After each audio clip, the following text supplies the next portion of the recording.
চাকরি কিংবা ব্যবসা, রাজনীতি কিংবা বিদেশে উচ্চশিক্ষা, যে যেটিকেই ক্যারিয়ার হিসেবে নিতে চাই না কেন, ইংরেজি আমাদের সবাইকে শিখতেই হবে। প্রিয় সহশিক্ষার্থীবৃন্দ, ইংরেজি শুধুমাত্র একটি ভাষা নয়, এটি একটি উজ্জ্বল ক্যারিয়ার। চলুন আমাদের আজকের হোমোফোন সিরিজের নতুন এপিসোডে আরো কিছু ইংলিশ হোমোফোন শিখে নেই। আমরা একটি শব্দের সাথে খুব পরিচিত, সেটি হচ্ছে নতুন। নতুনের ইংলিশকে বলা হয় নিউ। ঠিক এই নিউ এই শব্দটি অন্যভাবে লেখা যায়, যে আমরা যখন কোনো কিছু জানা কিংবা জেনেছি এরকম শব্দ বলে থাকি, সেটাকে ইংলিশে বলা হয়ে থাকে। নর্মালি আমরা বলে থাকি প্রেজেন্ট ফর্মে নো মানে জানা, এবং সেটার পাস্ট ফর্ম হচ্ছে নিউ। তো এই নিউ মানে হচ্ছে নতুন, আর এই নিউ জানা, যেটার অতীতকালের রূপ জেনেছি বা জেনেছিলাম, এটা বোঝানো হয়। আরেকটি শব্দ যেটাকে আমরা বাংলা বলে মাংস বলি কিংবা খাবারও বলে থাকতে পারি, সেটি হচ্ছে মিট। মিট এটার মানে হচ্ছে, নর্মালি আমরা মাংস বলে থাকি, খাবার ইংরেজি শব্দ হিসেবে ইউজ করা হয়ে থাকে। আবার একই সাথে একই রকম শুনতে একই সেম ওয়ার্ড আমরা যখন কারোর সাথে দেখা করার জন্য ব্যবহার করে থাকি, সেটাকে বলা হয় মিট। দুটো জিনিসের উচ্চারণগত পার্থক্য খুব একটা বোঝা যায় না, কিন্তু অর্থের ব্যাপক পার্থক্য রয়েছে। আরেকটি জিনিস, এখন আমি যখন ভিডিওটি করছি এখন হচ্ছে রাত, যেটাকে ইংলিশে নাইট বলা হয় থাকে, খুবই কমন।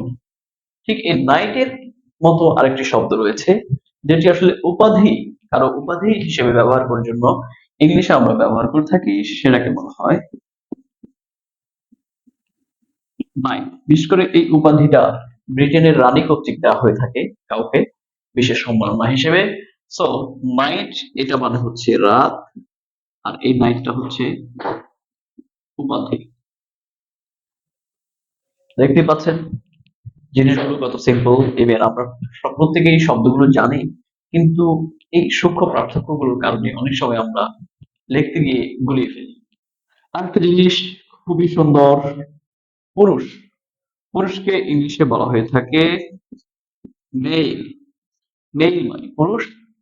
ঠিক আবার ঠিক এটার মতো একটি ওয়ার্ড যেটা দ্বারা আসলে বার্তা বোঝানো হয়ে থাকে, সেটার স্পেলিংটা হলো MAIL, মেইল। এটা মানে হচ্ছে বার্তা, আর এই মেইল মানে হচ্ছে পুরুষ।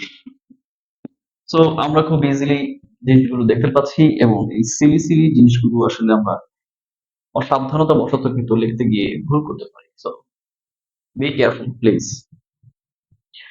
আজকের এপিসোডের সর্বশেষ আমরা শিখব, যখন দুর্বল কাউকে বোঝাই, আমরা দুর্বল শব্দটি ব্যবহার করে সেটা ইংলিশ বোঝাতে চাই, তখন আমরা বলে থাকি উইক। WEAK, উইক, দুর্বল। আবার আমাদের শনিবার রবিবার সোমবার এই যে 7 দিন, সেটাকে আমরা বলে থাকি সপ্তাহ, যেটা শুনতে একই লাগে উইক, বাট বানানে একটু পার্থক্য রয়েছে। এই উইক মানে হচ্ছে দুর্বল, এই উইক মানে হচ্ছে সপ্তাহ।